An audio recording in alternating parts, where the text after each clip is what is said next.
दिखा दिया। कराइडे सुबह स्टोर ऑन था रिवीजन करवा दे।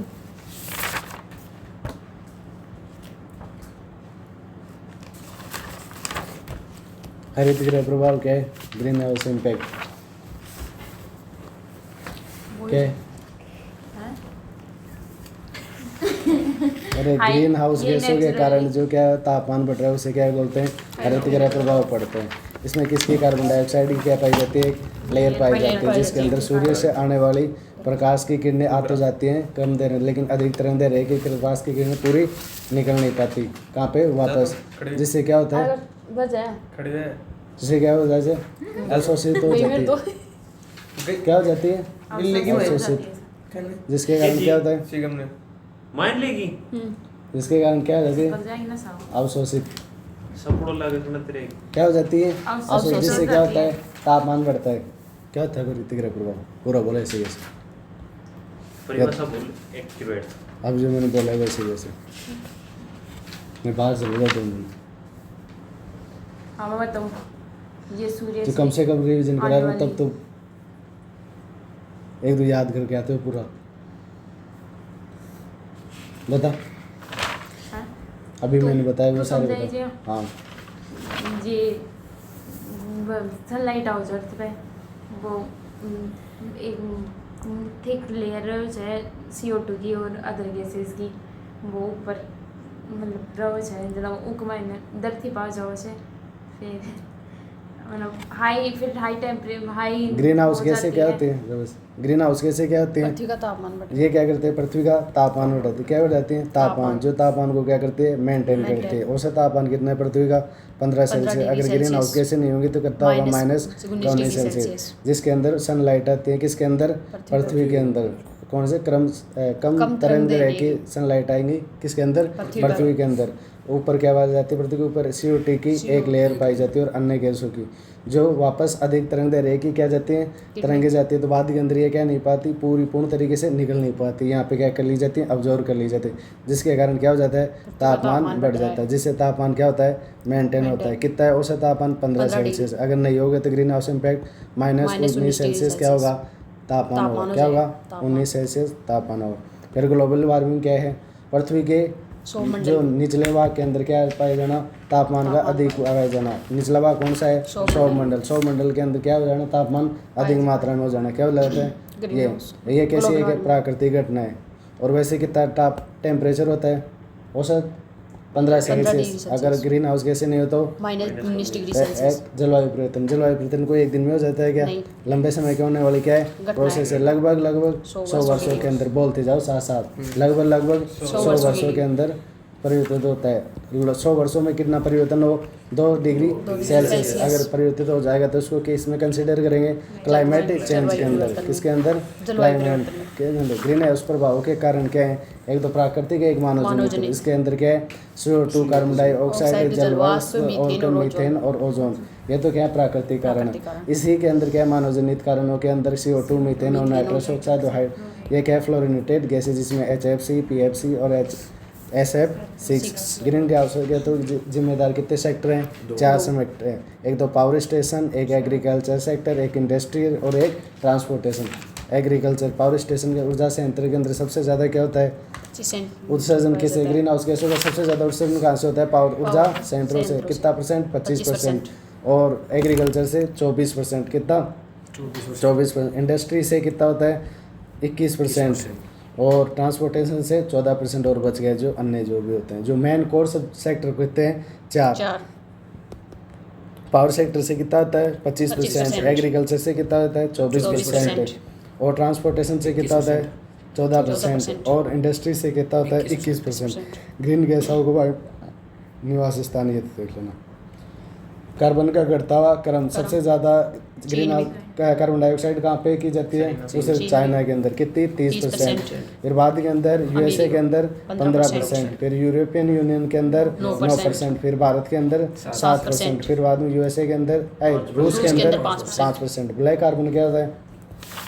ब्लैक कार्बन जिसके अंदर क्या होता है? एक ठोस कण के क्या होते हैं? एरासोल होते हैं जो किस पे?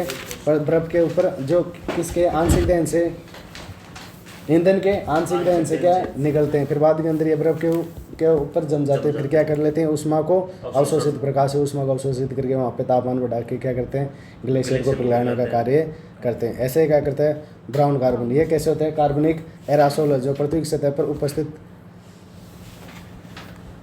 है, ब्राउन है ना, क्या होते हैं, इसका स्रोत क्या होता है, अज्ञात होता है। ब्लैक कार्बन के जैसे ही क्या होते हैं, ये होते हैं, और ये किसको अवशोषित कर लेते हैं, जल वाष्प के अंदर जो हुमे जैसे ये होते हैं, इसके अंदर क्या है, तापमान को क्या कर लेते हैं, अवशोषण करके क्या करते हैं, तापमान बढ़ाने का कार्य करते हैं। ब्लैक कार्बन भी क्या करते हैं, तापमान बढ़ाने का कार्य करते हैं, इसलिए सेम इनके क्या हैं, डिट्टो हैं, लेकिन उनका जो होता है वो क्या होते हैं, ज्ञात होते हैं। वो ईंधन के क्या होते हैं, आंशिक दहन से क्या होते हैं, उत्पन्न होते हैं, लेकिन इनका जो है नेचुरल होते हैं, इसके अंदर जो प्रकृति के अंदर पाए जाते हैं, वहाँ पे क्या करते हैं, अवशोषित करते हैं और तापमान को क्या करने का, बढ़ाने का कार्य करते हैं। ग्रीन हाउस गैसों के प्रभाव, वैश्विक उष्णता क्या है, वैश्विक उष्णता कितने % सेल्सियस डिग्री बढ़ जाए जिससे क्या हो जाए, जलवायु परिवर्तन हो जाए, 2 डिग्री सेल्सियस, इसके अंदर यही बात है ना, पृथ्वी के औसत तापमान में।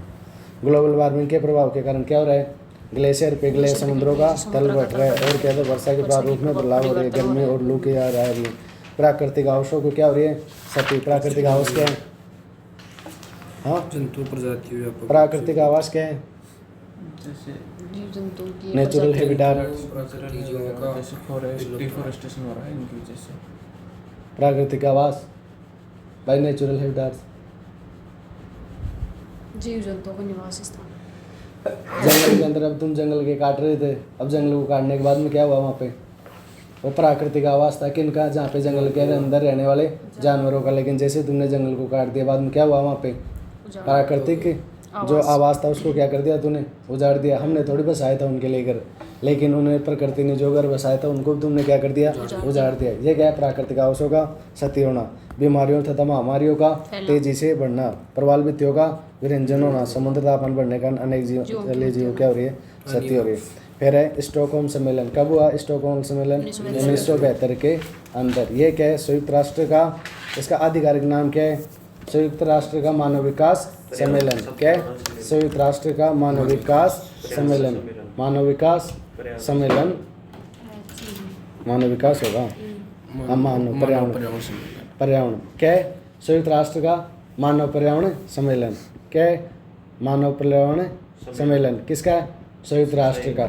इसके तहत क्या किया गया, यूएनपी की स्थापना कब की गई, 1972 के अंदर। यूएनपी क्या है, संयुक्त राष्ट्र के पर्यावरण को कार्यक्रम को चलाने वाली एक संस्था है, जिसके अंदर वो किसको बढ़ावा दे रही है, सतत विकास को, सस्टेनेबल डेवलपमेंट को क्या कर रही है, एनहांस कर रही है, क्या कर रही है, उसको बढ़ावा दे रही है, और प्रकृति का क्या कर रही है, संरक्षण, और क्या कर रही है, पर्यावरण का क्या कर रही है, संरक्षण। इसका जो मुख्यालय वो कहाँ पे, बोन, हाँ, नैरोबी की क्या पे, केन्या की जो वहाँ पे है।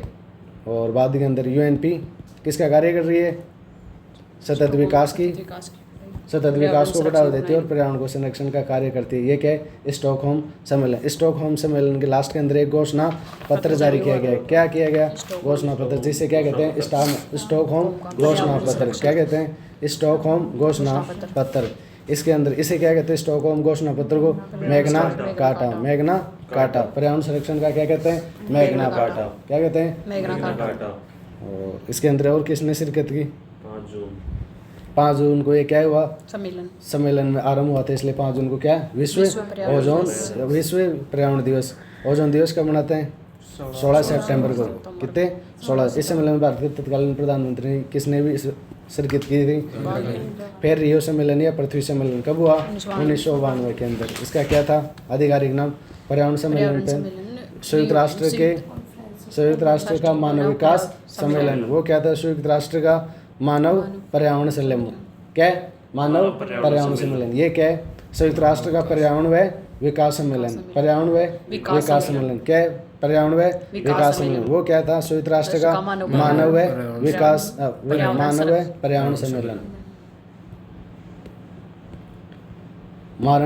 पर्यावरण विकास सम्मेलन। ये क्या है, संयुक्त राष्ट्र का पर्यावरण विकास सम्मेलन। वो क्या है, संयुक्त राष्ट्र का मानव पर्यावरण सम्मेलन। ये क्या है, मानव विकास पर्यावरण विकास सम्मेलन। इसके अंदर क्या किया गया, रियो सम्मेलन के अंदर एक सिद्धांत, इसके अंदर कितने लोगों ने पार्टिसिपेट किया, 172 लोगों ने। और इसे क्या सिद्धांत अपनाया गया, इसके अंदर एक पृथ्वी का सिद्धांत, वन अर्थ थ्योरी। इसके अंदर क्या की गई, एक्सेप्ट की गई, क्या की, मानेगी। और बाद के अंदर क्या बोला गया है कि पूरी पृथ्वी क्या है, एक परिवार है। हमारी राजनीतिक बाउंड्रियाँ क्या हो सकती हैं, अलग अलग हो सकती है, लेकिन पृथ्वी क्या एक पूरी है। अगर तुम कहीं पे भी किसी भी रिसोर्सेज का प्रयोग करते हो तो पूरी पृथ्वी को क्या एक मानते हुए कि क्या करो, रिसोर्सेज का क्या करो, प्रयोग करो। और फिर बाद के अंदर इसके अंदर पर्यावरण सम्मेलन में महत्वपूर्ण दस्तावेज जारी किए, जैसे एजेंडा 21 वन सिद्धांत और पर्यावरण विकास पर रियो घोषणा पत्र। ऐसे महत्वपूर्ण जो लीगली क्या थे बाउंड्री, उसमें क्या था CBD और क्या था UNFCCC और बाद के अंदर एक था UNCCD। ये क्या है लीगली बाउंडेड। उनके अंदर हमने पहला पढ़ा कौन सा, UNFCCC। ये क्या है, ये रियो सम्मेलन का सबसे क्या था महत्वपूर्ण सम्मेलन था। इसके अंदर क्या किया, जो ग्रीन हाउस गैसें थे, जो मानव जनित कारणों से क्या हो रही है, ग्रीन हाउस गैसें क्या हो रही है, एमिशन हो रहा है, क्या उनको क्या कंट्रोल करने के लिए क्या किया था हमने, ये सम्मेलन किया था। क्या किया था, ये सम्मेलन किया था, जिसके अंदर क्या हुआ फिर बाद के अंदर हमने आर्टिकल क्या पढ़ा, आर्टिकल 1 के अंदर क्या था, ग्रीन हाउस गैसों को उस हद तक रोकना, किस हद तक, जहाँ पर क्या हो क्लाइमेट चेंज ना हो, और बाद में क्लाइमेट चेंज से जो इम्पैक्ट पड़ते हैं, आर्थिक विकास क्या ना हो बाधित हो, और विकास बाधित ना हो ऐसी स्थिति नहीं है, उस हद तक क्या रोक देना, जो ग्रीन हाउस गैसें हैं वहाँ पे उनको रोक देना। ये क्या था आर्टिकल 1 के अंदर। आर्टिकल फिर हाँ आर्टिकल 1 में नहीं, ये आर्टिकल 1 नहीं है, आर्टिकल 2 है। आर्टिकल हाँ 2 भी जो है। आर्टिकल 3 का पहला, उसमें क्या है, ये कॉमन है बट डिफरेंट है। इसके अंदर CBD का क्या लाएगा, कॉन्सेप्ट लाएगा। CBD का मतलब कॉमन है लेकिन कॉमन बट डिफरेंट, सामान्य है लेकिन क्या है अलग है। क्या है CBD, जो विकसित देश हैं, जो क्या है, जो विकसित देश हैं उनकी जिम्मेदारी क्या है कि वो क्लाइमेट चेंज में योगदान क्या करें, ज़्यादा करें। क्यों करें, क्योंकि इन्होंने क्लाइमेट चेंज भी ज़्यादा किया है, इन्होंने विकास कर लिया अपना। जो अल्पकालिक देश हैं वो क्या करें, कम योगदान देंगे, लेकिन जो विकसित देश हैं वो ज़्यादा योगदान दें। रीजन भी दिया क्यों देंगे विकसित देश ज़्यादा, क्योंकि उन्होंने ज़्यादा एम्बिशन किया है किसका, ग्रीन हाउस गैसों का, तो वो उनको कम भी वही ज़्यादा करेंगे। ये था। फिर आर्टिकल 4, इसके अंदर क्या किया गया कि सबको एक क्या अपनी सामान्य प्रतिबद्धता क्या करो, सुनिश्चित करो। क्या करो, सामान्य प्रतिबद्धता सुनिश्चित करो। आर्टिकल 4 के अंदर ये था। इस समय क्रियान्वयन हेतु प्रतिवर्ष क्या की जाती है, इस अभी समय के क्रियान्वयन के लिए प्रतिवर्ष क्या की जाती है, एक बैठक बुलाई जाती है जिसे कॉन्फ्रेंस ऑफ पार्टीज बोलते हैं, जिसे COP बोलते हैं। जैसे सबसे पहली COP कब 1995 के अंदर बर्लिन जर्मनी के अंदर, फिर 1996 के अंदर स्विट्जरलैंड के अंदर, फिर 1997 के अंदर क्योटो प्रोटोकॉल जापान के अंदर। इस क्योटो प्रोटोकॉल ये महत्वपूर्ण हुआ था जिसको हम वापस पढ़ेंगे। पहली COP कहाँ पे हुई, बर्लिन ये इसके अंदर जर्मनी के अंदर, और दूसरी जिनेवा स्विट्जरलैंड के अंदर, और तीसरी COP 3 क्योटो प्रोटोकॉल जापान, जिसे क्योटो प्रोटोकॉल को हम क्या करेंगे अभी पढ़ेंगे। समझा है अभी रिवीजन क्या था ग्लोबल वार्मिंग। ग्लोबल वार्मिंग ये है ना, पृथ्वी पर यानी कि प्रकाश की तरंग दे रही है, कम प्रकाश की तरंग दे रही है भाई। ऐसे सिंपली बता दे तो। ग्लोबल वार्मिंग के कारण क्या हो रहा है, तापमान बढ़ रहा है, बस इतना ही बता दो। सौरमंडल के अंदर नीचे और क्लास ले लो जिनको जो छोटी है उनको। क्या है क्योटो प्रोटोकॉल, क्या है क्योटो प्रोटोकॉल 1997, क्या है 1997। ये क्या है UNFCCC की कौन सी बैठक थी, कौन सी बैठक थी, तीसरी। कहाँ पे गया, क्योटो के शहर के अंदर, जापान के क्योटो से किया गया।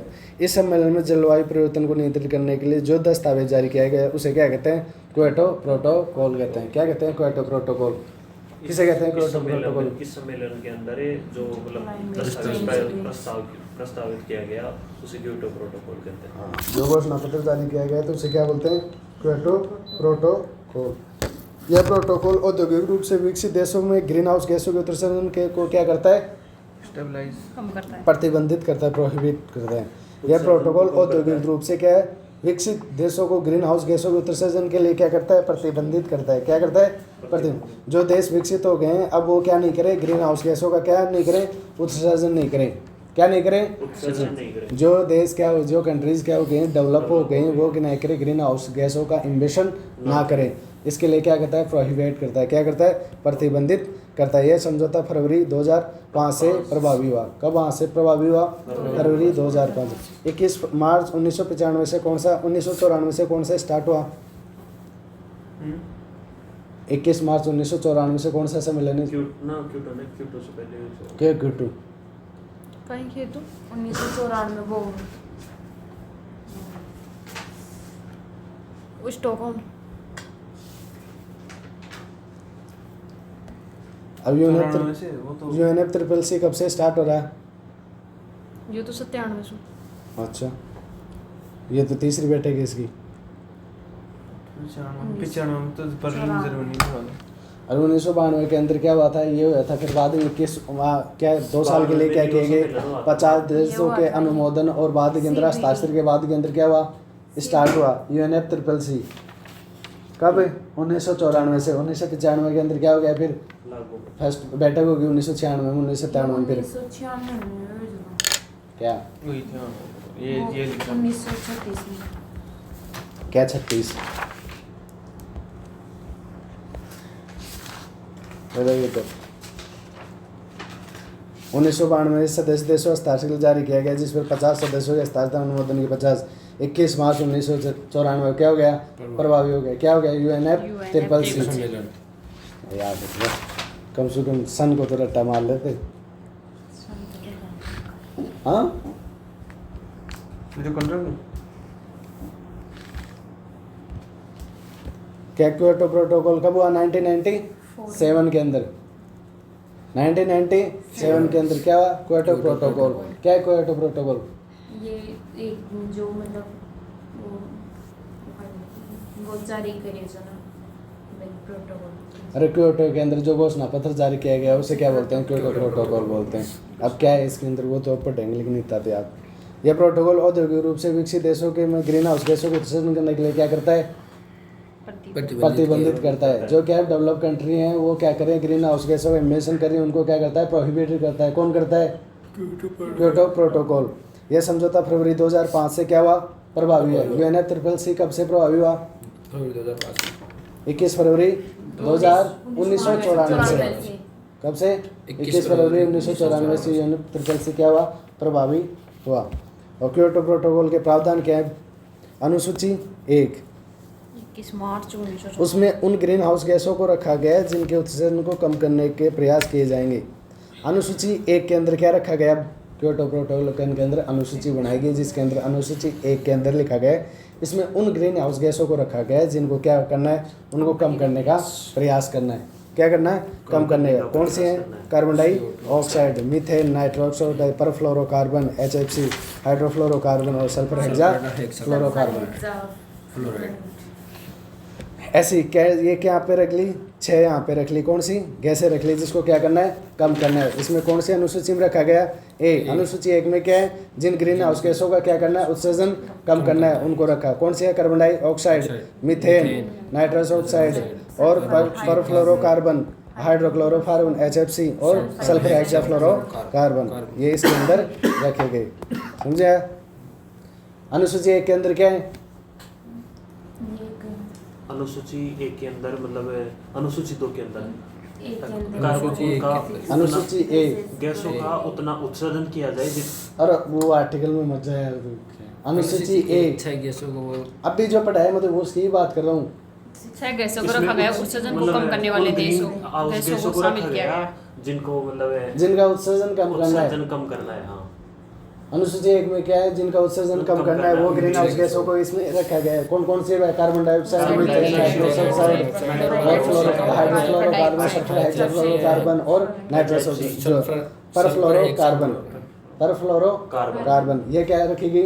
6 जिनका क्या करना है? उत्सर्जन कम करना है। किसके अंदर रखा गया? अनुसूची 1 क्या रखा गया इसके अंदर? 6 गैसें। क्या है ये गैसें? उत्सर्जन कम करने वाली। क्या करती हैं ये 6 गैसें? जिनका प्रयोग कम करते। अरे जो ग्रीन हाउस गैसों का क्या करते हैं? इमिशन करते हैं, उत्सर्जित करें, उनको कम करने के लिए क्या रखा गया? अनुसूची 6 के अंदर क्या? अनुसूची 1 के अंदर 6 क्या रखी गई? गैसें रखी गई जिनका क्या करना है? उत्सर्जन कम करना है। कौन सी गैसें हैं? Carbon carbon dioxide, dioxide, chloro, sulphur methane, dioxide, nitrogen methane, oxide, perchloro, fluoro और कार्बन से मीथेन CFC, हाइड्रोफ्लोरोकार्बन से और सल्फर क्या करती हैं सारी? उत्सर्जन को कम करती है। कार्बन अरे उसको नहीं, टेम्परेचर को बढ़ाती है, ग्लोबल वार्मिंग करती है। एक बार तो बोलने से पहले सोचा कर, काय वो कुछ भी बोलो उससे पहले सोचा करो। लो बताओ, ग्लोबल वार्मिंग को बढ़ाती है। इसे फास्ट बताने से कोई मतलब नहीं है, जो बताओ अच्छी तरीके से बताओ, जो कंफ्यूज ना हो, ना तुम हो ना दूसरे हो। क्या है? CO2 अनुसूची एक के अंदर क्या है? इसमें उन गैसों एक को मिनट रखा रुकिए। दोज मतलब उन गैसों को रखा गया है जो उनकी मतलब कि हाई वो करती हैं, कार्बन इमिशन करती हैं, जिसमें 6 गैसें रखे गए हैं। CO2 है ना, HFC, CH4, PF6, परफ्लोरोकार्बन और क्या नाम से SF6 और PF6, HF6, methane, CO2 methane. कम करे ना मैं कराने। इसमें उन गैसों को रखा गया अरे उनमें उन गैसों को रखा गया है जिनके जो ग्रीन हाउस गैसों का उत्सर्जन कम करना कम है। करना सीधी है। सी बात, पहले तो ये लाइन बोलनी है। क्या बोलना है कि इसमें उन गैसों को रखा गया है जिनका ग्रीन हाउस गैसों को क्या करना है, कम करना है। अरे कौन से? और ये ग्रीन हाउस गैसें 6 प्रकार के होते हैं। कार्बन डाइऑक्साइड हो गई, मीथेन हो गई, CFC हो गई, HFC हो गई, परफ्लोरोकार्बन हो गई, सल्फर हेक्साकार्बन हो गई। सल्फर इनको क्या क्या रखे गए? 6 गैस छह रखी गई गैसें। हैं। अनुसूची एक। अनुसूची एक के अंदर वो गैस रखी जो ग्रीन हाउस गैसों का इमिशन को क्या करना है, कम करना है। इसमें कितने की रखी गई? 6। गैस। अनुसूची एक के अंदर। अनुसूची बी, इसमें अनुसूची एक में शामिल किए गए देशों के लिए उत्सर्जन का कोटा निर्धारित किया गया है। Carbon credit. क्या है? Carbon credit. इसमें अनुसूची एक, अब क्या बोला गया? अनुसूची बी के अंदर क्या रखा गया है? सीधी वाली को, इसमें कुछ नहीं किया गया। इसमें अनुसूची एक में शामिल किए गए देशों के लिए उत्सर्जन का कोटा निर्धारित किया गया है। यह क्या होता है? Carbon credit. अब अनुसूची एक पढ़ो।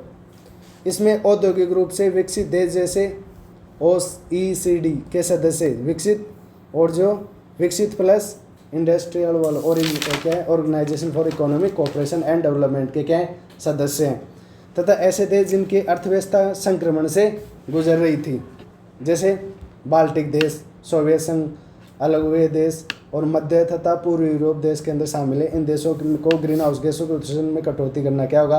बाध्यकारी होगा। अब यहाँ पे पढ़ा, अब पढ़ो इसको।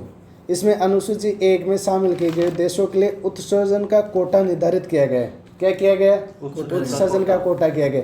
अनुसूची एक के अंदर कौन से देश हैं? बाल्टिक देश, जो क्या है, जो अभी संक्रमण से गुजर रहे हैं, उनकी जो अर्थव्यवस्था अभी जो किससे गुजर रही हो? संक्रमण से गुजर रही हो, वो देश किसके अंदर शामिल किए गए? इसके अंदर। अनुसूची एक के अंदर कौन से देश शामिल है जिनकी अर्थव्यवस्था किससे? संक्रमण से गुजर रही है। किससे गुजर रही है? संक्रमण से। कौन कौन से देश हैं? एक तो बाल्टिक देश हैं, एक सोवियत संघ से अलग हुए देश हैं, और जो मध्य तथा पूर्व यूरोपीय देश हैं वो शामिल किए गए। इनके क्या गए? Carbon credit.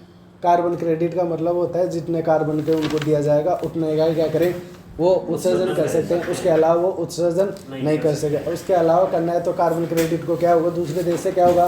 खरीदना होगा, और फिर बाद के अंदर वो कर सकते हैं। फिर बाद में उतने में क्या देने होंगे? पैसे देने होंगे। थोड़ी देर बाद में आगे ये बात आएगी, है ना। तो अनुसूची बी के अंदर क्या लिखा है कि अनुसूची एक में शामिल देशों के क्या करेंगे?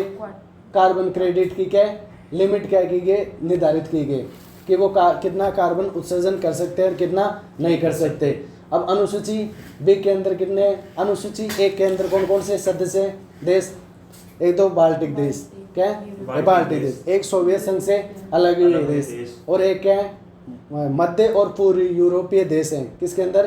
3 है। एक तो बाल्टिक देश, एक सोवियत संघ से अलग हुए देश, और एक जो मध्य और पूर्वी यूरोपीय देश हैं। ये किसके अंदर? अनुसूची एक के अंदर। इन देशों को कितना कार्बन क्या कर सकते हैं? उत्सर्जित कर सकते हैं। ये लिमिट कहाँ पे? कार्बन क्रेडिट की लिमिट कहाँ पे डिसाइड की गई है? अनुसूची बी के अंदर। किसके अंदर? अनुसूची बी के अंदर। समझ में आ रहा है नहीं आ रहा? बाल्टिक देश, मध्य पूर्वी देश और एक देश। जो मध्य पूर्वी यूरोपियन देश, एक बाल्टिक देश, एक सोवियत संघ से अलग हुए देश, यूएसएसआर से अलग हुए जो देश 15 नहीं आया क्या? अरे पहले तो अनुसूची बी को पढ़ो, पढ़ रहे हो तो कहाँ पे था? इसमें प्रत्येक अनुसूची एक देश के निर्धारित उत्सर्जन का उत्सर्जन कोटा कोटा कार्बन देश के क्रेडिट। निर्धारित उत्सर्जन का कोटा क्रेडिट सम्मिलित किया गया। अब क्या है? अनुसूची 1, इसमें औद्योगिक रूप से विकसित देशों को रखा गया है। कितने देश हैं? 37। वो जिसमें आर्थिक रूप से देश है यहाँ पे, जिनकी अर्थव्यवस्था किससे गुजर रही है? संक्रमण से। जैसे कौन से? मध्य पूर्वी यूरोपीय देश, बाल्टिक देश और जो यूएसएसआर से अलग हुए हैं, उन देशों का क्या है? कार्बन क्रेडिट कहाँ पे डिसाइड किए गए कि वो कितना कार्बन उत्सर्जित कर सकते। अरे समझाऊं, समझ में नहीं आ रहा क्या?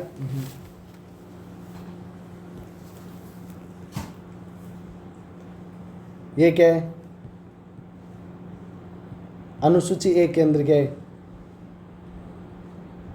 अनुसूची 1 तो पढ़ लिया, वो तो सबको बताओ। इसमें 6 केसेस वो ग्रीन इसमें ग्रीन हाउस गैसों का उत्सर्जन को कम करने के लिए किन छह किन गैस। ग्रीन हाउस गैसों का उत्सर्जन करना है, ऐसी CO2 कितने 6 को छह रखा गैस। गया है। ऐसे वो तो 1 है। फिर अनुसूची बी बी, इसके अंदर क्या रखा गया है? कोई भी क्या है? उद्योग है। ये उद्योग क्या उत्सर्जित करता है? कार्बन। कार्बन क्या करता है? कार्बन क्या करता है? कार्बन। अब ये उद्योग कितना कार्बन उत्सर्जित कर सकता है, इसे क्या बोलते हैं? Carbon credit. Carbon credit. Credit card है तो ये लाइसेंस है इनके पास। क्या है? लाइसेंस कि कितना उत्सर्जित कर सकता है। 5 उद्योग किलो। चलाने के अंदर क्या उत्सर्जित होता है? Carbon carbon. जिसे क्या डिसाइड किया गया इसकी? Carbon credit. कार्बन क्रेडिट क्या है कि कोई उद्योग कितना, जैसे अमेरिका है, अमेरिका के अंदर कोई उद्योग लगा हुआ है, अब वो उद्योग की फिक्स क्या है? लिमिट है कि तू इतना ही कार्बन क्या कर सकता है? एमिशन कर सकता है, इसके अलावा नहीं कर सकता। अगर इसके अलावा अगर तू करेगा तो तुझे दूसरी जगह से कार्बन क्रेडिट खरीदना होगा। वहाँ का कार्बन क्रेडिट ले और जितना तूने कार्बन क्रेडिट ज़्यादा उत्सर्जित करे उसके उपलक्ष्य के अंदर क्या दे? पैसे दे। ये सारी चीज़ थोड़ी देर बाद में आएंगे। लेकिन अभी क्या है? कार्बन क्रेडिट क्या है? कार्बन उत्सर्जन करने की लिमिट है।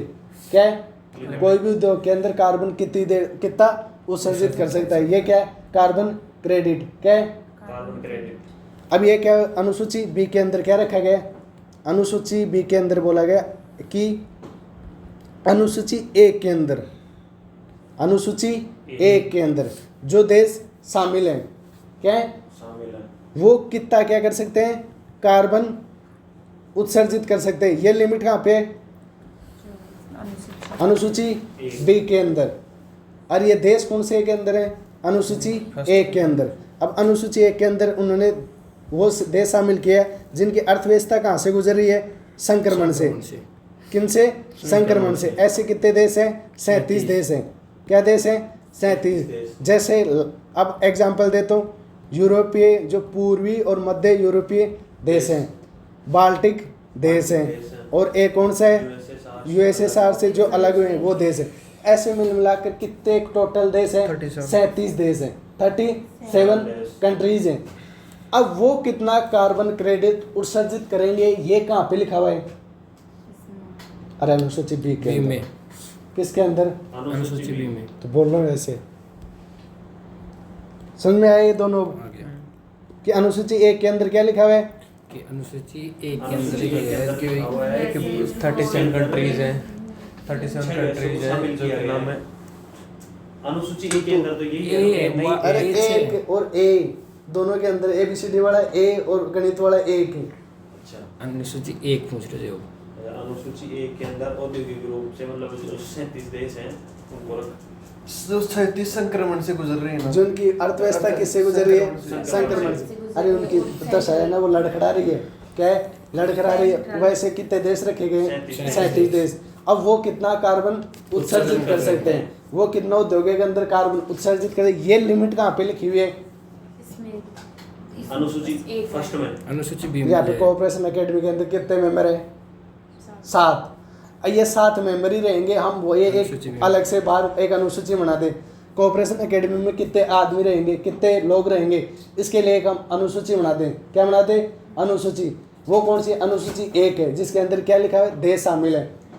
अब वो कितनी देर काम करेंगे, ये चीज़ हमने लिख दी अनुसूची बी में। 1 के अंदर। हाँ, अनुसूची बी के अंदर। किसके अंदर? अनुसूची बी के अंदर। और लोग कहाँ पे रख दिए? अनुसूची 1 के अंदर। कि कोऑपरेशन एकेडमी में कितने लोग होंगे वो तो रख दिया हमने अनुसूची 1 के अंदर। वो कितनी देर कार्य करेंगे वो कहाँ पे लिख दिया? अनुसूची बी के अंदर। सेम ऐसे ही लिखा है इन्होंने कि वो अनुसूची 1 वाले कितना कार्बन क्या करेंगे? उत्सर्जित करेंगे। वो कहाँ पे लिखा हुआ है? अनुसूची बी के अंदर। और देश कहाँ पे लिखे हुए हैं? अनुसूची 1 के अंदर। आया समझ में? अब अनुसूची 1 के अंदर क्या है? एक ABCD वाला। ए में हाँ इसमें 6 गैसेज है जो ग्रीन हाउस को रिड्यूस करती है। हाँ, carbon dioxide, methane, nitrogen oxide, sulphur dioxide, fluoride, hydrogen. ऐसी गैसों को रखा गया है जो ग्रीन हाउस क्या करते हैं? उत्सर्जन करते हैं। अब लेकिन उनको क्या करना है? कम करना है। इसलिए कितनी गैस ऐड की है इसके अंदर? 6, जिसमें कौन से? कार्बन डाइऑक्साइड, मीथेन और क्लोरोफ्लोरोकार्बन, नाइट्रोजन ऑक्साइड और फिर HFC और सल्फ्लोरोकार्बन और ये फ्लोरोकार्बन को ना पल फ्लोरो पल- पर हेक्साफ्लोराइड जे वो तो नीचे ऐसे ऐसे है ना, पर फ्लोरोकार्बन भी एक। वो तो लास्ट वाला बता रहे हैं, है ना। अनुसूची ए, अनुसूची बी के अंदर क्या है? अनुसूची बी के अंदर है। इसमें प्रत्येक अनुसूची एक देश निर्धारित है जो उत्सर्जन का भी क्रेडिट यानी कोटा निर्धारित करेगा जी मायने। कार्बन क्रेडिट निर्धारित किया गया कि देश अनुसूची देश का कार्बन क्रेडिट निर्धारित किया गया। क्या बोलना है?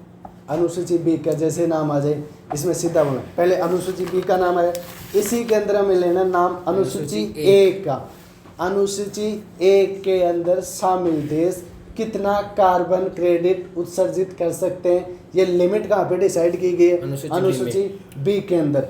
और ये देश अनुसूची 1 के अंदर कौन कौन से देश आते हैं? सारे बाल्टिक देश आते हैं, सारे सोवियत संघ से लगे हुए देश आते हैं, और मध्य और पूर्व यूरोपीय वाले देश आते हैं। लगभग कितने देश हैं? 37 देश हैं। ये कहाँ पे किया गया, लिखा गया इनको?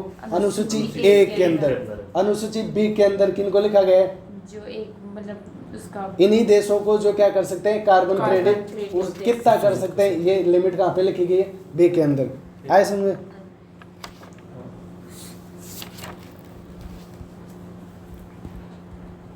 अनुसूची 1 अब क्या है? अनुसूची ए के अंदर तो है कि कितना कि कौन कौन से कार्बन उत्सर्जन कर सकते हैं उनकी लिमिट, और बी के अंदर है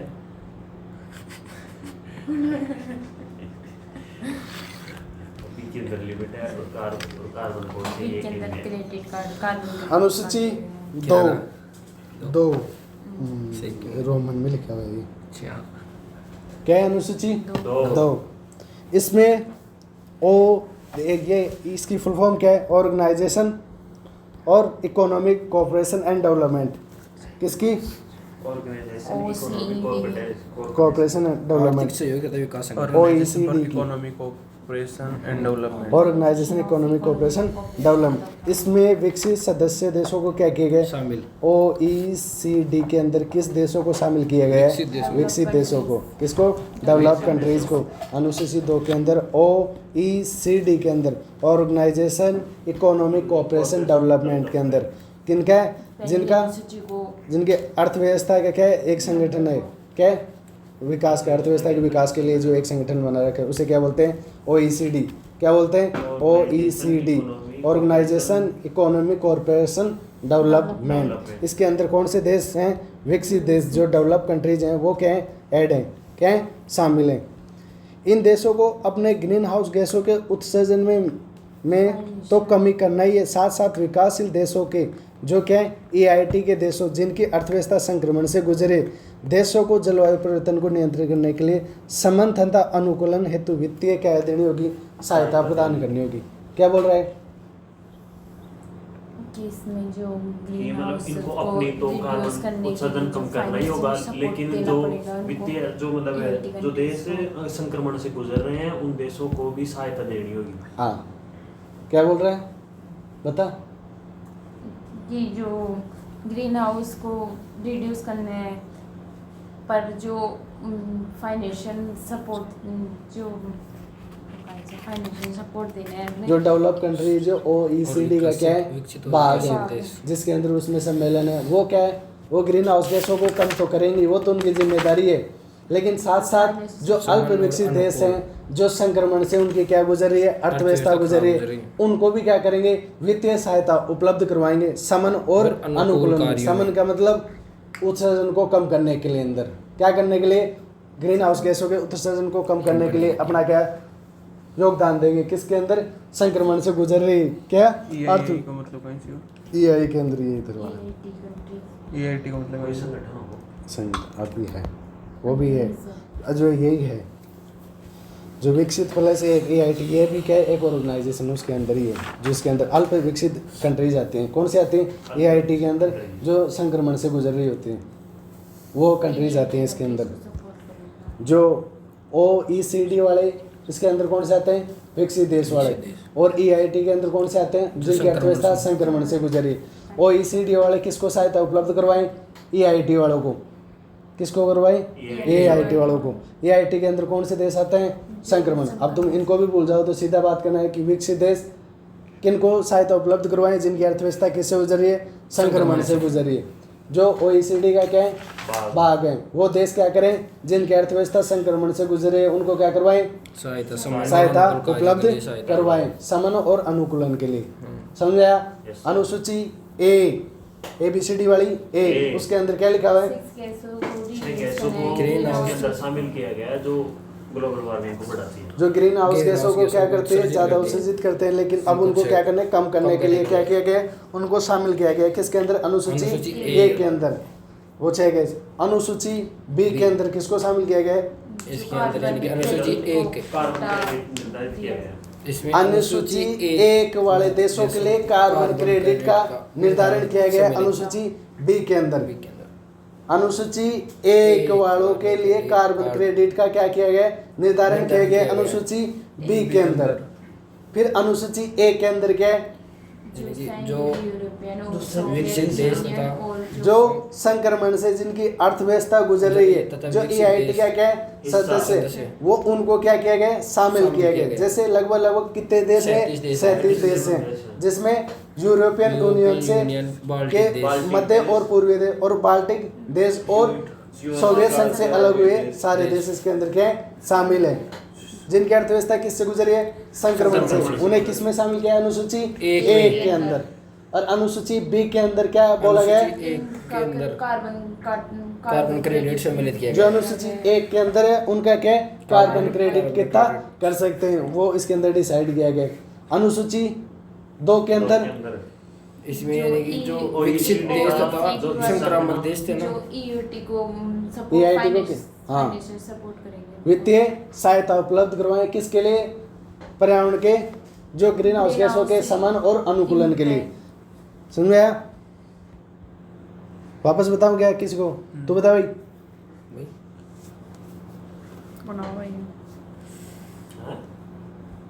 चलो, गैर अनुसूची 1 क्या है, गैर अनुसूची 1, इसमें विकासशील देशों को शामिल किया गया है। किसको शामिल किया गया है, विकासशील देश। गैर अच्छा विकासशील देशों को क्या किया है, शामिल किया है। जैसे भारत, चीन, ब्राजील, दक्षिण अफ्रीका आदि।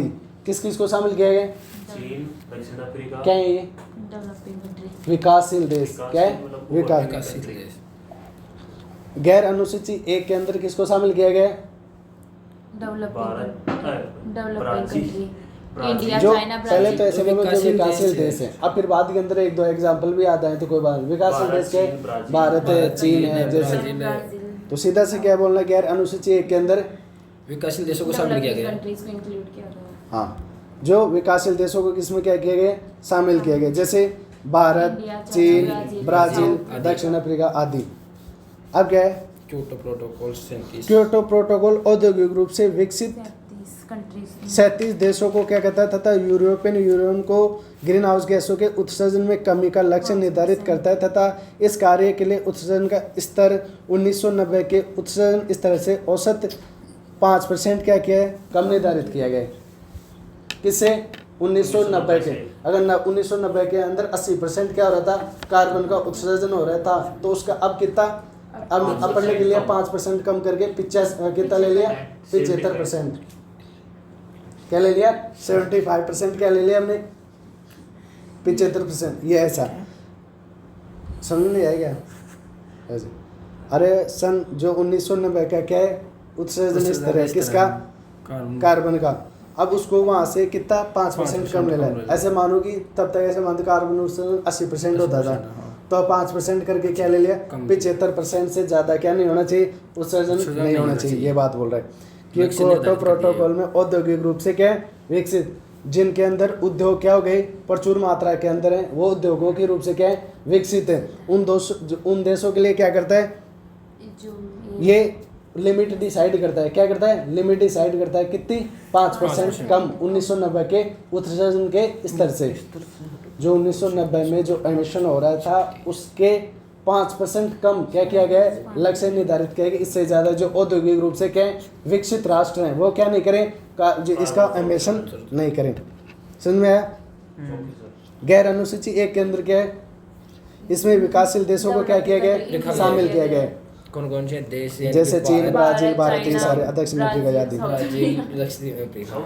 दक्षिण अफ्रीका। क्योटो प्रोटोकॉल औद्योगिक रूप से क्या है विकसित देशों के 37 देशों को तथा यूरोपियन यूनियन को ग्रीन हाउस गैसों के उत्सर्जन में कमी का क्या करता है, लक्ष्य निर्धारित करता है। किसके कमी का लक्ष्य निर्धारित करता है, 37, तो ग्रीन हाउस गैसों में 37 देशों और जो औद्योगिक रूप से क्या है यूरोपियन ये विकसित हैं, उनको क्या करता है, कार्बन के अंदर क्या करो, उत्सर्जन का क्या करो, कम करो, ग्रीन हाउस गैसों के उत्सर्जन का क्या करो, कम करो, तथा इसे कार्य के लिए उत्सर्जन का सन कितना रखा गया है, 1990 के में भी 5% कम करके क्या गया है पैमाना।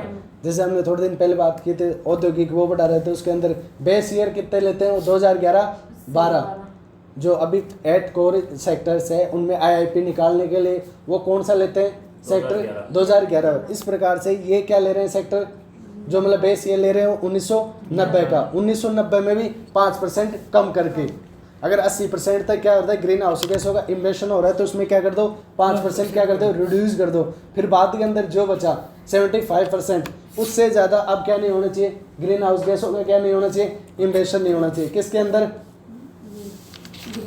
क्योटो प्रोटोकॉल के अंदर ये डिसाइड किया गया। अब सीधा सा पूरी चीज़ ना बोल के सीधा से ऐसे पूछ ले एक लाइन, मतलब 2-3 लाइन के अंदर कि क्योटो प्रोटोकॉल है क्या, तो उसके अंदर आपको सीधे ये लाइन बोलनी है कि क्योटो प्रोटोकॉल औद्योगिक रूप से विकसित देश और 37 देशों को कार्बन जो ग्रीन हाउस गैसों के उत्सर्जन को कम करने के लिए 1990 के स्तर से भी कितना 5% क्या हो ग्रीन हाउस गैसों का इमिशन कम हो, उसके लिए क्या करता है टारगेट डिसाइड करता है, लक्ष्य निर्धारित करता है कि उससे ज़्यादा क्या नहीं होना चाहिए, ग्रीन हाउस गैसों का क्या होना चाहिए, इमिशन नहीं होना चाहिए। समझ में आए। अब मैं पूछूं क्या है क्योटो प्रोटोकॉल। क्योटो प्रोटोकॉल 37 औद्योगिक रूप से विकसित देश तथा यूरोपीय यूनियन के ग्रीन हाउस गैस के उत्सर्जन को 1990 तक 5% का कम करने का लक्ष्य रखा गया था। औद्योगिक रूप से विकसित थोड़ी सा एक तो मतलब 37 है ना, एक तो औद्योगिक रूप से जो क्या है विकसित राष्ट्र है, 37 औद्योगिक और रूप से विकसित क्या है जो 37 राष्ट्र कौन से हैं जिनके संक्रमण से क्या गुजर रही है आर्थिक, उनको क्या करना है 1990 के दशक से 5% क्या है ग्रीन हाउस गैसों का उत्सर्जन कम करना है। ये लक्ष्य कहाँ पे निर्धारित किया गया, क्योटो प्रोटोकॉल के अंदर। बस यही है, एक तो औद्योगिक रूप से विकसित राष्ट्र और 37 राष्ट्र कौन से जिनकी अर्थव्यवस्था किससे गुजर रही है संक्रमण से, उनको कहाँ पे शामिल किया गया क्योटो प्रोटोकॉल के अंदर। वो क्या करें ग्रीन हाउस गैसों का एमिशन क्या करें कम करें, कितना करें 1990 के दशक से 5% क्या करें कम ग्रीन हाउस गैसों का एमिशन कम करें, उसको क्या बोलते हैं इसके अंदर टारगेट डिसाइड किया। ये क्या है क्योटो प्रोटोकॉल। अगर ये सारी चीज़ नहीं बता पाओ तो एक जो 4-5 लाइन में क्योटो प्रोटोकॉल क्या है, ये सारी चीज़ें क्योटो प्रोटोकॉल के अंदर। अगर आपसे ये पूछ लेंगे अनुसूची 1 के अंदर क्या है, 2 के अंदर क्या है, 1 के अंदर क्या है, B के अंदर क्या है, तब तो वो चीज़ लिखनी है। अगर सीधा से ऐसे पूछ ले कि क्योटो प्रोटोकॉल है क्या, तो आपको ये बताना है कि औद्योगिक रूप से विकसित देशों के लिए और क्या 37 राष्ट्रों के लिए क्या करता है ग्रीन हाउस गैसों के इमिशन को कम करने के लिए 1990 के दशक से 5% जो लक्ष्य निर्धारित किया गया है उसे क्या कहते हैं? क्योटो प्रोटोकॉल कहते हैं। इस कार्य हेतु इन देशों को प्रथम प्रतिबद्धता अवधि 2008 से 2012 के बीच रखी गई कि इन जो लक्ष्य टारगेट हैं उनको अचीव करने के लिए प्रथम जो पहली बार की तुम कब तक करोगे उसमें क्या डिसाइड किया गया? 2008 से 2012 के बीच के अंदर क्या कर लोगे तुम? इनको अचीव करोगे। किनको? इन टारगेट को कि तुम 75% से आपको मतलब टारगेट मान रहे कि 80% होता था उसके अंदर 75% से क्या नहीं जाने दोगे? ज़्यादा नहीं जाने दोगे। कब तक ये अचीव कर लोगे? 2008 से 2012 के बाद में तो बिल्कुल भी 75 से क्या नहीं होना चाहिए? ज़्यादा नहीं जाना चाहिए। इस प्रोटोकॉल में यह प्रावधान किया गया है कि जब विश्व में कुल कार्बन के उत्सर्जन का 35% उत्सर्जन 55 है क्या? 55% उत्सर्जन करने वाले देश इस पर हस्ताक्षर तथा अनुमोदन करेंगे तब यह प्रभावी होगा। फरवरी 2005 से। अब इसके अंदर एक अच्छी सी बात कही गई कि उन देशों को शामिल करो इसके अंदर जो कार्बन का कितना % उत्सर्जन करते हो? 55% करते हो। जैसे भारत है, कार्बन डाइऑक्साइड का कितना उत्सर्जन करता है? 7%। चाइना कितना करता है? 30%। यूएसए कितना करता है? 15%। ये कितना? यूएसए और भारत ना, यूएसए और चाइना कितना हो गया? आधा आधा 45। 45 हो गई। कितना हो गया? 45। और बाद के अंदर यूरोपियन यूनियन कितना हो गया? 9%। 45 और 9 54%। और इसके अंदर और मिला लो भारत को, कितना हो गया? 7%। कितना हो गया ये? 54 से 61%। 5 अब 5 रशिया। अपन को कितना करना था? ओनली 55%। ऐसे देशों को शामिल करो। अब ये क्योटो प्रोटोकॉल तो तुमने लागू कर लिया, लेकिन तुम साइन किससे करवा रहे हो? ऐसे देशों से करवा रहे हो जहाँ पे कार्बन का क्या नहीं है? एम्बिशन ही नहीं करते। ऐसे लोगों से क्या करवा के रख दिया तुमने, अब वो माने नहीं। ये बोल रहा है कि ऐसे देशों के साथ हस्ताक्षर करवाओ जो 55% क्या करते हो? कार्बन का उत्सर्जन करते हो। उनसे सिग्नेचर कराओगे तभी बाद में ये इम्प्लीमेंट होगा। क्या होगा? तभी इम्प्लीमेंट, तभी इसका क्या होगा? फायदा होगा। अब जो 55% के अंदर जो लोग आएंगे अगर वो 55% भी क्या करेंगे? कम करेंगे तो कार्बन उत्सर्जन तो कम ही होगा ना। तो इसलिए कहा गया है कि जो 55% क्या है देश जो कार्बन का उत्सर्जन करते हैं उनके हस्ताक्षर करने के बाद में क्या होगा? ये प्रभावी होगा। क्या होगा? प्रभावी होगा। क्योटो प्रोटोकॉल हो है क्या? ये 37 इंडस्ट्रियल कंट्रीज में मतलब 37 जो आर्थिक रूप जो 37 इंडस्ट्रियल रूप से जो देश हैं और वो यूरोप औद्योगिक रूप से विकसित और यूरोपियन देश है जिनमें 1990 के दशक से 5% कम करने का लक्ष्य निर्धारित किया गया है। जो औद्योगिक रूप से क्या हो? विकसित हो। और 37 क्या है? जो संक्रमण से गुजर रहे उनके लिए क्या किया गया है? टारगेट डिसाइड किया है। क्या टारगेट डिसाइड किया गया है कि 1990 के दशक से 5% वो ग्रीन हाउस गैसों का इमिशन क्या करें? कम करें। ये क्या है? क्योटो प्रोटोकॉल है। अब इसके अंदर क्या किया गया? हस्ताक्षर के लिए इसे जारी किया गया है। इसके अंदर कितने %? 55% जो कार्बन का क्या करें? उत्सर्जन करें। वो अगर सिग्नेचर कर दें तभी क्या होगा? ये प्रभावी होगा। ऐसा नहीं कि जो 4% क्या करते थे कार्बन का उत्सर्जन करते हैं उनसे साइन करवा लिया, प्रभावी कर दिया। अरे वो तो जो 4-5% करते हैं उनके अब वो कम भी कर लेंगे तो क्या प्रभाव पड़ेगा? 95% तो ऐसे करते रहेंगे। लेकिन ज़्यादा से ज़्यादा कितने करो तुम? 55% को तो क्या करो इसके अंदर शामिल करो। जब 55% कम होगा तब तो कुछ तो कम होगा, आधा से ज़्यादा तो कम होगा ही ना। तो इसलिए ये क्या होगा? प्रभावी रूप से क्या होगा? इम्प्लीमेंट होगा। और ये कब से प्रभावी हो गए? फिर बाद में 2005 से। 1997 के अंदर चला है, लेकिन उन्होंने कब 55% कार्बन उत्सर्जन वालों को पहुँचते कितने दिन लगे? इसको 8 साल लगे। कितने साल लगे? 8 साल। 1997 से क्या चल रहा है? ये चल रहा है हस्ताक्षर के लिए। इसे 55% वाले क्या नहीं मिल ही नहीं रहे कि पहले किया ऐसे किया कि 10% हो गए, फिर 20% हो गए, फिर 30% हो गए। अभी भी लगभग इसे 55% कार्बन उत्सर्जन से सिग्नेचर कराने के लिए कितने साल लगे? 8 साल। और कब जाके प्रभावी हुआ? ये 2005 के अंदर। जैसे इसके अंदर 55% क्या हो जाते हैं? मिल जाते हैं। ये पहले इसके अंदर क्या थी? कंडीशन। जैसे ये कंडीशन फुलफिल होती है ये क्या हो जाता है? इम्प्लीमेंट हो जाता है। क्या हो जाता है? इम्प्लीमेंट। कौन सा एग्रीमेंट? Kyoto protocol. क्या है Kyoto protocol? Kyoto 37 protocol countries, है औद्योगिक क्योटो सिटी के अंदर होता है industrial विकसित countries, ये declaration European 37 and देश, reducing of greenhouse European in USA साथ से अलग हुए देश वो और बाल्टिक देश 5% against 1990 हाँ बेस ईयर 99 against 90 हाँ 1990 उसके बेस ईयर से कि भी कितना कम 5% कम क्या करें रिड्यूस करें क्या करें ग्रीन हाउस गैसेज फिर ये क्या है टारगेट डिसाइड किया गया किसके लिए जो इंडस्ट्रियल रूप से क्या है डेवलप क्या है कंट्रीज है एंड यूरोपीय यूनियन जो 37 क्या है जो कंट्रीज हैं उनके लिए क्या किया गया टारगेट डिसाइड किया गया वो क्या करे 1919 के बेस ईयर से 5% क्या करे कार्बन उत्सर्जन कम रेड्यूस वाला क्या करे एक पैमाना क्या करे स्टैंडर्ड स्टेब्लिश करें उससे क्या करने ज़्यादा वो नहीं हो ये क्या है टारगेट है और इसके अंदर यह कब से लागू होगा क्योटो प्रोटोकॉल जब इस पे कितने सिग्नेचर हो जाएंगे कितने % कार्बन उत्सर्जन करें 55% जो कार्बन का क्या करते हैं इन्वेशन करते हैं अब वो कंट्रीज अगर इसके ऊपर क्या करते हैं सिग्नेचर कर देते हैं तो फिर बाद में क्या हो जाएगा इम्प्लीमेंट हो जाएगा क्या हो जाएगा इम्प्लीमेंट हो जाएगा कौन सा हो जाएगा क्योटो प्रोटोकॉल कब इम्प्लीमेंट हुआ 2005 में हो कब रहा है 1997 कॉप थर्ड कहाँ पे हुई बर्लिन के अंदर जर्मनी बर्लिन के अंदर सेकंड कॉप स्विट्जरलैंड के अंदर जिनेवा के अंदर और कॉप 3 जापान के क्योटो प्रोटोकॉल के अंदर जहाँ पे जो घोषणा पत्र जारी हुआ उसे क्या कहते हैं क्योटो प्रोटोकॉल क्या है Kyoto protocol These 37 countries of European Union are reducing greenhouse in 5% in against 1990. Kyoto protocol की अनुसूची एक क्या है एक इसमें वो 6 गैस रखी गई अरे एक क्या है ए बी ए ओबीसी आपसे वन बोलूंगा मैं ओबीसी डी वो उसमें मतलब वो कंट्रीज थी A सोवियत और one बोल देना। सेंट्रल हाँ, तो ऐसे बोलो, आपसे वन बोलो। सोवियत संघ की क्या बोल दिया countries। तूने बोल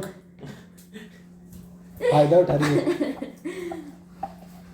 जो थी ना वो कंट्री मतलब डेवलपिंग कंट्री थी और जो मतलब जो IIT का जो उनके अंदर शामिल है हाँ, वो कौन सी कंट्री यूरोपियन सेंट्रल हाँ, मैं समझ यूरोपियन गया। सोवियत और चल अनुसूची बी के अंदर क्या है बी के अंदर ये जो अनुसूची एक है ना इसकी वो क्रेडिट कार्बन क्रेडिट कार्ड वो कोटा लिमिट डिसाइड की गई कोटा दिया अनुसूची एक के अंदर जो क्या है कंट्रीज है Countries उनके लिए होती। क्या की गई है कार्बन कोटा। क्रेडिट की क्या है लिमिट डिसाइड की गई है अनुसूची बी के अंदर अनुसूची एक के अंदर क्या है अनुसूची ए, एक के अंदर ए हाँ इसमें एक बोल रहे 6 जो ग्रीन हाउस उत्सर्जित करने वाले वो 6 गैसों को जो सबसे ज्यादा ग्रीन हाउसों को इम्पैक्ट करती हैं वो क्या गैस है 6 गैस है उनको क्या करना है कम करना है कौन कौन सी है carbon dioxide methane nitrogen oxide perfluorocarbon और HFC और एच को ना S6F SF6 sulphur hexafluoride SF6 हाँ SF6 SF6 ही लिख रखा है मैंने S6F लिख रखा है कोई बात नहीं तो एक ही बात है SF6 तेरा देख रहा मैं भी ठीक है कि यार कर लिख कर लूंगा नहीं और मेरे तो पहले पीछे लिखी हुई है नहीं पीछे पीछे लिखी हुई है सारी F6 तो ये तो एक जगह ऐसे होगा कोई बात नहीं मैं उसके आधार पे बोल रहा ना बताओ अनुसूची 2 अनुसूची 2 अनुसूची सेकंड के मायने वो देश रखे गए थे जब कोई नाम से कार्बन कोटा निर्धारित किए हुए क्रेडिट एक के अंदर अनुसूची एक के अंदर यानी कि हाँ तो ए बीच हो बीच हो दो इकमाइन तो ये चीज जो अच्छा एक पूछ रही थी तुम हाँ, मतलब दो OECD का पूछ रही थी। मेंबर OECD की चीज जो डेवलप कंट्रीज ही डेवलप कंट्रीज जो औद्योगिक रूप से क्या है औद्योगिक रूप से विकसित जो क्या है OECD का भाग है वो क्या करें हाँ EIT को अपने फाइनेंशियल तो सपोर्ट मतलब करें कार्बन उत्सर्जन को कम करें और साथ साथ जो अल्प विकसित जो संक्रमण से जिनकी अर्थव्यवस्था गुजर रही उनकी भी है उनको भी क्या करें वित्तीय सहायता करवाएं किसके लिए समन और अनुकूलन के लिए किसके लिए समन और अनुकूलन के लिए अनुसूची 2 गई फिर क्या है गैर अनुसूची 1 इसमें क्या है गैर अनुसूची 1 के अंदर विकासशील देशों को शामिल किया गया है, हाँ, जैसे कि भारत, ब्राजील, दक्षिण अफ्रीका। विकासशील देशों को क्या किया है, शामिल किया है। और क्या है क्योटो प्रोटोकॉल? क्योटो प्रोटोकॉल है, इसमें 37 औद्योगिक रूप से विकसित देशों को शामिल किया गया है, यूरोपियन कंट्री आर जो 1990 तक 5% देशों को 5% करने का लक्ष्य रखा गया है। देशों के उत्सर्जन को 1990 के स्तर से औसत 5%। बस पढ़ दिया। और पहली प्रतिबद्धता कब तक डिसाइड की गई है? 2008 से 12 तक। हाँ, और ये कब से लागू हो गए? 2005। मतलब कितने % इसके ऊपर हस्ताक्षर कर देंगे तब लागू हो गए हैं? 55%। जब हस्ताक्षर कर देंगे तब क्या हो जाएगा, ये लागू हो जाएगा। ये कब हुआ लागू? 2005 फरवरी। अच्छा, विकसित देशों पर जलवायु परिवर्तन को प्रभाव को कम करने के लिए, विकासशील देशों पर जलवायु परिवर्तन के प्रभाव को कम करने के लिए क्या करना है कि एक अनुकूलन फंड की स्थापना का प्रावधान किया गया। इसकी स्थापना 2001 में की गई। इस फंड में ये क्या है? CDM fund. क्या है? इस फंड के तहत CDM फंड की भी कहा जाता है। ऐसे लगा। CDM के तहत आर्थिक सहायता प्रदान की जाती है। क्या लगेगा इसके अंदर?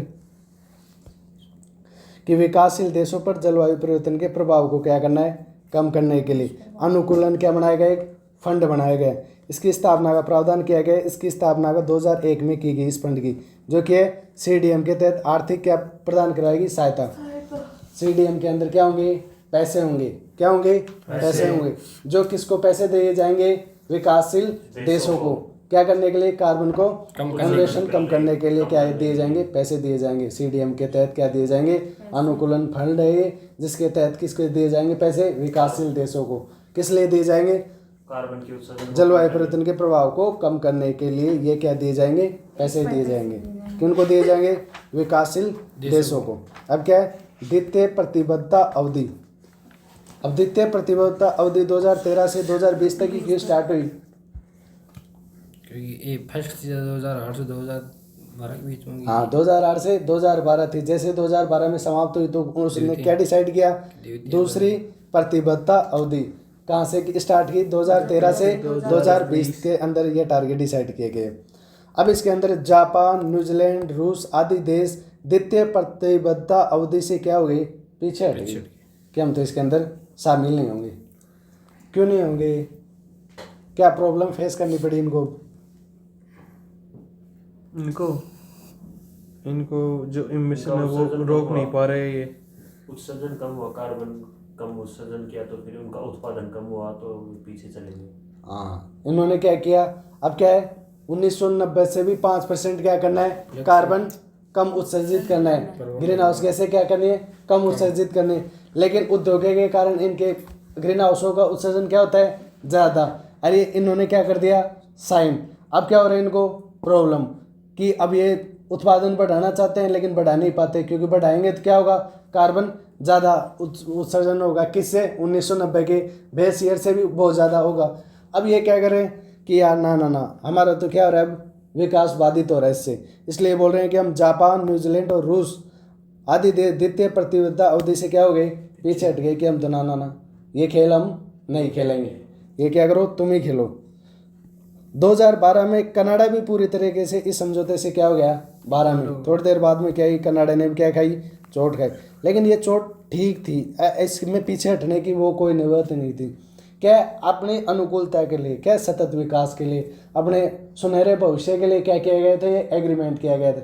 अब इसके अंदर तुम पीछे हटोगे तो फिर अच्छा थोड़ी लगता है ऐसे। 2012 में क्या हो गया, कनाडा भी पूरी तरीके से पीछे हट गया। और कौन कौन हट गए, जापान, न्यूजीलैंड और रूस क्या हो गए, पीछे हटे। फिर 2012 में तो कनाडा ने तो पूरी तरीके से क्या कर दिया, बाहर हो गया। अमेरिका ने भी इस समझौते पर हस्ताक्षर तो किए, परंतु इसका क्या नहीं किया, अनुमोदन नहीं किया। क्या नहीं किया, इसको स्वीकारा नहीं, ओनली क्या किया, हस्ताक्षर किए और इसको माना नहीं।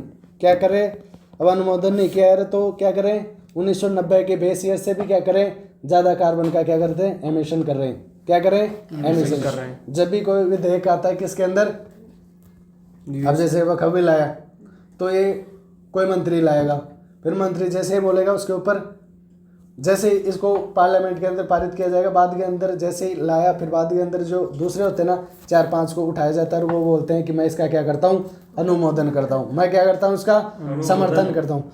इस तरीके से इस पर हस्ताक्षर तो कर दिया यूएसए ने, लेकिन यूएसए की जो वहाँ पे जो वो है उन्होंने क्या नहीं किया, अनुमोदन नहीं किया, इसका क्या नहीं किया, समर्थन नहीं किया।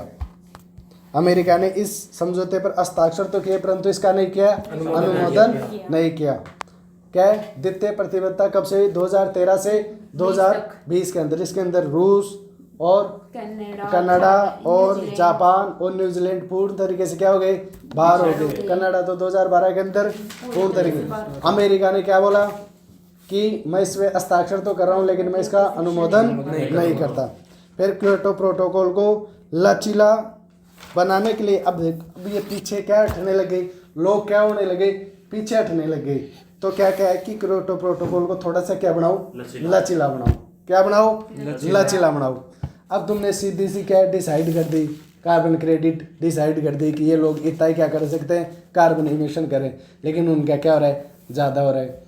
तो फिर इनमें क्या रहे, प्रॉब्लम्स आ रही है। तो फिर बाद में सोचा है कि क्या यार कुछ ज़्यादा ही हार्ड, हमने कोई रूल बनाए कुछ ज़्यादा ही हार्ड बन गए, तो बाद के अंदर हम बैठ के क्या करें उनको।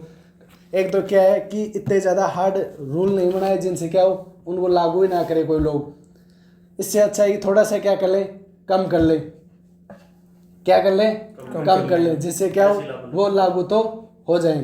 क्या जैसे हमने कोई रूल स्टार्ट कर लिया कि 4 बजे क्या उठेंगे, लेकिन अब उठाया नहीं जा रहा, वो 4 बजे तो क्या नहीं हो रहा, इम्प्लीमेंट ही नहीं हो रहा। क्या बन गया, ज़्यादा हार्ड बन गया। तो उनको थोड़ा सा क्या कर लो, लचीला कर लो, उनके अंदर थोड़ी सी क्या कर लो, लचीलापन ला के आ जाओ, जिससे क्या उठने तो कम से कम जो हमने रूल डिसाइड किए उनको मानने तो लग जाएं।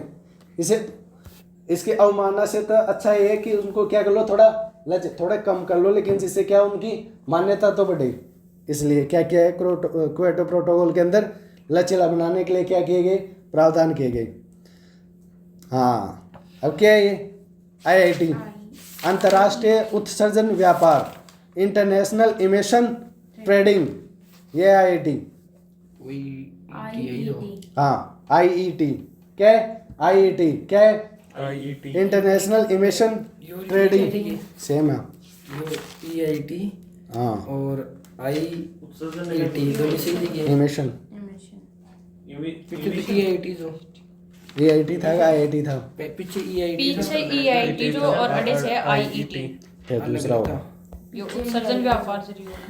अब उत्सर्जन व्यापार में क्या था, जो कार्बन ठिकाना नहीं रहा जी, आ गया खुशी का ठिकाना वो देना वो चालू करी ने। IET के अंदर क्या है, इंटरनेशनल इमिशन ट्रेडिंग। तो इन्हें देख तू दिख क्या रहे है?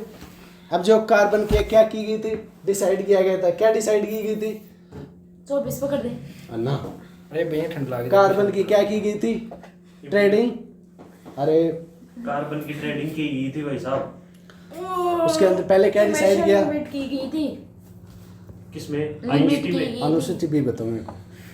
इसमें कार्बन क्रेडिट एक carbon credit credit carbon quota carbon credit सम्मिलित किया गया। किया गया था। अब उसके अंदर क्या कर दी, लिमिट डिसाइड कर दी, इससे ज़्यादा इससे क्या नहीं करोगे, ज़्यादा क्या नहीं करोगे, कम तो कर सकते हो, ज़्यादा क्या नहीं करोगे, इमिशन नहीं करोगे, क्या नहीं करोगे, उत्सर्जन नहीं करोगे। अब वो क्या हो गया, कठोर हो गया। अब सीधी क्या कर दिया, इससे ज़्यादा नहीं करोगे। अब लेकिन कोई वहाँ पे करना भी चाह रहा है, वो बोल रहा है कि यार मेरे को थोड़ा सा कर लेने दो, मैं इस जो ग्रीन हाउस क्या कर रहा हूँ, उत्सर्जन कर रहा हूँ, उसको कम कर दूंगा, इसके लिए मैं पैसे दे दूंगा और कुछ कर दूंगा। लेकिन वो कर नहीं सकता। लेकिन अब इसको लचीला बनाने के लिए क्या किया गया, IET अंतर्राष्ट्रीय उत्सर्जन क्या बनाया गया, व्यापार बनाया गया। उत्सर्जन का क्या बना दिया, व्यापार, कि तुम क्या कर सकते हो, उत्सर्जन कैसे कर सकते हो। अब क्या है, कोई आदमी के ज़्यादा हो रही है, यहाँ पे क्या हो रही है, कार्बन उत्सर्जन ज़्यादा हो रहा है, तो ज़्यादा क्या हो रहा है, उत्पादन, तो ज़्यादा क्या मिल रहे हैं तेरे को, पैसे। तेरे को ज़्यादा पैसे मिल रहे हैं, तो जहाँ से तूने कार्बन क्रेडिट खरीदी है, कि तू तेरी लिमिट क्या थी कि तू 10 किलोग्राम तक क्या कर सकता था, कार्बन क्रेडिट, वो कार्बन इमिशन कर सकता था, लेकिन तेरा कितना हो रहा है अब, 15,000। अब जो 5,000 तू एक्स्ट्रा कर रहा है, वो तू किसी दूसरे से खरीद ले पैसे में। कि अब ऐसे कि यहाँ पे इसके पास दोनों के पास क्या है, उद्योग है। तेरा तो तगड़ा चल रहा है, इसका क्या पड़ रहा है? ठप पड़ रहा है। क्या पड़ रहा है? ठप पड़ गया। इसका तो 10% हो ही नहीं रहा, तेरा 10% से क्या हो रहा है? ज़्यादा डोनेशन हो रहा है। तो इसके अंदर ये 5% ही कर पाता है अब, लेकिन तेरा 15 के साथ हो रहा है, 15% के समथिंग हो रहा है। तो इससे तू क्या कर ले? पैसा दे के 5% क्या कर ले? खरीद ले, और तू क्या कर ले? कार्बन इमिशन कर ले। ऐसा क्या है? ये व्यापार है इसके अंदर होगा। अब क्या हो गया? क्योटो प्रोटोकॉल के तहत सभी औद्योगिक देशों के लिए कार्बन उत्सर्जन की सीमा निर्धारित किया गया था। क्योटो प्रोटोकॉल के तहत सभी औद्योगिक क्षेत्रों के लिए क्या किया गया था? सीमा निर्धारित क्या की गई थी? सीमा निर्धारित की गई थी। इस उत्सर्जन सीमा को AAU, बोलो इसको क्या है? AAU, अरे इसके आगे क्या है? कहते हैं अरे बोलो असाइन तुम दोनों अमाउंट यूनिट, हैं? Assign amount unit. हाँ, तो असाइन अमाउंट यूनिट AAU, इसमें उत्सर्जन की सीमा को क्या बोला गया था? AAU के रूप में दर्शाया गया था, कि जिसमें एक AAU का मतलब 1 टन कार्बन उत्सर्जन के समान होता था। अब उन्होंने वो जो डिसाइड किया था कि तुम कितने AAU क्या कर सकते हो? कार्बन उत्सर्जन कर सकते हो, और एक जो AAU के अंदर कितना कार्बन उत्सर्जन हो सकता है? 1 टन। ये क्या की गई थी? लिमिट डिसाइड की गई थी वहाँ पे। अब AAU एक प्रकार से उसी देश की कार्बन क्रेडिट होती है, उस देश की क्या होती है? कार्बन क्रेडिट होती है, कि वो 1 टन क्या कर सकता है? कार्बन इमिशन कर सकता है, जिसका अंतर्राष्ट्रीय व्यापार किया जा सकता है। अब वो 1 टन कार्बन इमिशन नहीं करता है, तो अपनी आदि को क्या कर सकता है? जितना नहीं करता उसको क्या कर सकता है? बेच सकता है, और क्या समझ सकता है? पैसे ले सकता है।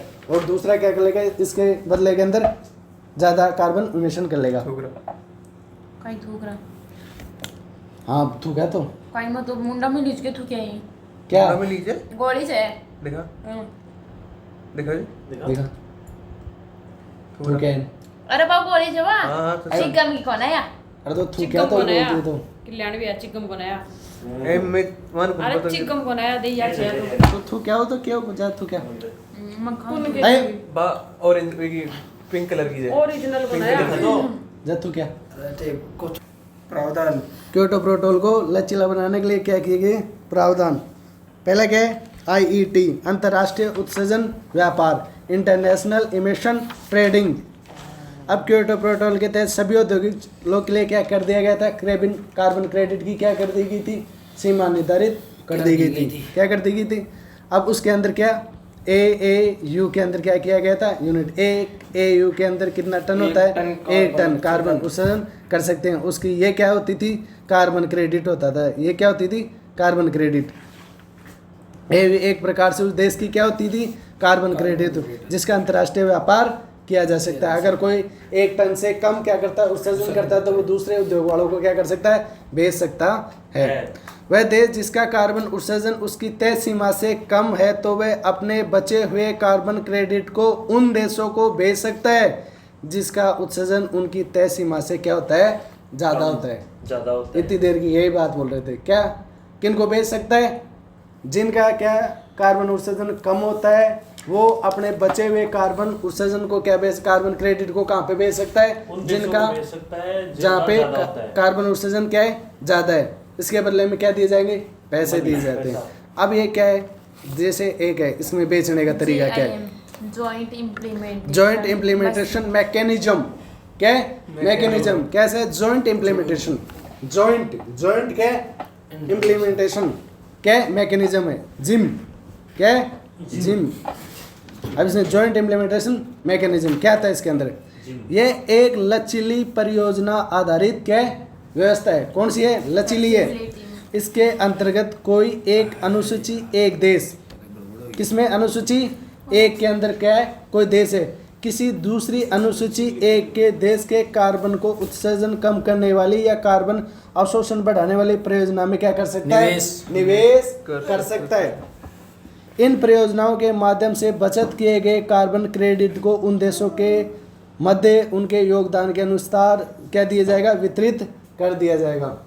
अब इसके अंदर पहला तो क्या बोला गया कि जॉइंट इम्प्लीमेंटेशन क्या कर लो? मैकेनिज्म कर लो। क्या कर लो?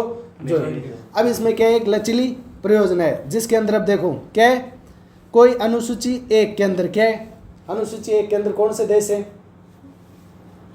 37 औद्योगिक यूरोपियन वो 37 क्या है? देश देश है। और- वो किसी दूसरी अनुसूची एक के अंदर, वो किसी दूसरे क्या है? दूसरे अनुसूची क्या देश, जो भी किसके अंदर होना चाहिए? अनुसूची एक के अंदर ही क्या है? अनुसूची एक के अंदर होनी अगर वो क्या देश में कार्बन उत्सर्जन को क्या करना है? कम करने के लिए या कार्बन अवशोषण को बढ़ाने वाली परियोजनाओं में निवेश कर सकता है। अब क्या है? कोई यूरोपियन ये मतलब ये यूके का कोई क्या है? देश है, यूके देश है जो किसके अंदर, जो सोवियत संघ के अंदर क्या करना चाहता है? वहाँ पे क्या है? एक परियोजना चलाई गई जो कार्बन का क्या करती है? अवशोषण करती है। और उस अवशोषण के अंदर क्या लगाए जा रहे हैं? पेड़ लगाए जा रहे हैं। क्या लगाए जा रहे हैं? पेड़ लगाए जा रहे हैं। तो यूके भी यहाँ से क्या भेज सकता है? पैसे भेज सकता है कि मैं तुम्हें इतने पैसे देते हो, तुम इतने पेड़ और लगा लो। यूके के अंदर पेड़ लगाने की क्या नहीं है? जगह नहीं। सोवियत संघ के अंदर क्या है? बहुत सारी जगह है। तो वो वहाँ पे क्या कर लो? एक प्लांट लगा दो। किन के अंदर? पेड़ होगा। ज़्यादा पेड़ होंगे उतना ही ज़्यादा क्या होगा? कार्बन कम, जितना ज़्यादा पेड़ होंगे उतना ही क्या होगा? कार्बन का अवशोषण होगा। क्या होगा? अवशोषण। अल्टीमेट गोल क्या है? कार्बन को कम करना। तो अगर कोई व्यक्ति अनुसूची एक के अंदर ही क्या है? यूके है। अनुसूची एक के अंदर ही क्या है? सोवियत संघ है। अब सोवियत संघ के अंदर क्या चल रही है? एक परियोजना चल रही है किसकी? की पेड़ लगाए जा रहे हैं। यूके के अंदर जगह है नहीं, तो लेकिन वो क्या कर सकता है? सोवियत संघ के अंदर क्या कर सकता है? इन्वेस्टमेंट कर सकता है कि तुम क्या कर दो? इतने पेड़ लगा लो मेरी तरफ से। अब ये इतने पेड़ कितना कार्बन क्या करते हैं? उत्सर्जित करते हैं या कितना अवशोषित करते हैं? उतने की कार्बन क्रेडिट क्या दे दो? मेरे को दे दो। क्या दे दो? कार्बन क्रेडिट मेरे को दे दो। अब जैसे उन्होंने 1 टन तो क्या कर सकता है? वो उत्सर्जित कर सकता है। क्या कर सकता है? 1 टन उत्सर्जित कर सकता है कार्बन की। लेकिन अब वो क्या कर रहा है? 2 टन क्या करना चाहिए उसको? वो चाहता है कि मैं 2 टन क्या करूं? कार्बन उत्सर्जित करूं। अब लेकिन वो 2 टन कैसे करे? उसके पास तो लिमिटेड एक है। लेकिन वो इतने पेड़ लगा दे सोवियत संघ के अंदर जो परियोजना चल रही थी उसके अंदर कि वो 1 टन कार्बन को क्या कर ले? अवशोषित कर ले। जितना अवशोषित करेंगे उतनी उसको क्या मिल जाएगी? उधर कार्बन क्रेडिट मिल जाएगी। तूने कि इतने पेड़ लगा ली, तू अगर इतने क्या करेगा? कार्बन उत्सर्जित करेगा तो तेरे वहाँ पे 1 टन क्या हो जाएगा? अवशोषित हो जाएगी। तो तेरे को हम 2 टन की क्या देते हैं? छूट देते हैं। इसके अंदर ये क्या है? Gym, joint implementation mechanism. समझ में आए? समझ में आया क्या? समझ में आया? बता दो मेरे को वापस। इसके अंदर ये है कि हाँ, क्या है इसके अंदर? कि मतलब 1 टन कार्बन का उत्सर्जन करने की मेरे को छूट है, लेकिन मैं इससे ज़्यादा करना चाहता हूँ क्योंकि उत्पादन बढ़ाना चाहता हूँ। तो मैं तो अगर आप मेरे देश के अंदर जगह नहीं है तो मैं किसी दूसरे देश में जो किसका भाग हो? अनुसूची एक का ही भाग हो। जो अनुसूची 1 का भाग हो उस देश के अंदर जाकर मैं बहुत सारे पेड़ लगा दूँ जो कार्बन डाइऑक्साइड का अवशोषण कर ले। जितनी का अवशोषण करेंगे उतनी का मेरे को छूट मिल जाएगी। एक्सिस दे दी जाएगी किसको? कि इतनी तू और कर सकता है। ये क्या है? Gym, joint implementation mechanism. Joint implementation mechanism. इसके अंदर क्या आता है? एक कंट्री जो शेड्यूल फर्स्ट का क्या है? पार्ट है। जो शेड्यूल 1 का ही पार्ट अन्य कंट्री, जिसके अंदर क्या चल रही है? कोई प्लान, जो योजना चल रही है। क्या योजना चल रही है? जिसके अंदर क्या कर सकता है? वो पार्टिसिपेट कर सकता है और वहाँ पे क्या लगा सकता है? मतलब कार्बन इमिशन को अवशोषित करने वाला कोई भी इन्वेस्टमेंट हो उसके अंदर क्या करना? पार्टिसिपेट करना। और जितना अवशोषित करता है उतने की क्या ले लेना? एक्सेस ले लेना अपने पास। ये क्या कहलाता है? Gym, joint implementation mechanism. अब दोनों को फायदा हो रहा है। उसके वहाँ पे पेड़ लग रहे हैं, इसको यहाँ पे क्या मिल रहा है? यहाँ पे मतलब उत्पादन के लिए क्या मिल रही है? छूट मिल रही है। तो ये क्या हो गई? जॉइंट इम्प्लीमेंटेशन है। दोनों क्या करें? जॉइंट रूप से क्या करें? इम्प्लीमेंटेशन कर रहे हैं। और कौन सा मैकेनिज्म है? Joint implementation mechanism. इसके अंदर क्या होता है? अनुसूची 1 का देश वाला जो अनुसूची 1 के अंदर क्या करता है? इन्वेस्टमेंट करता है। जो भी पर्यावरण के जो कार्बन को क्या करें? अवशोषित करने वाली परियोजनाओं के अंदर फिर बाद के अंदर क्या ले लेता है? कार्बन उत्सर्जित करने के लिए एक्सिस ले लेता है। इसको क्या बोलते हैं? Joint implementation mechanism. फिर है दूसरा CDM, क्लीन डेवलपमेंट मैकेनिज्म। कौन सा? CDM, clean development mechanism. यह भी एक परियोजना आधारित क्या है?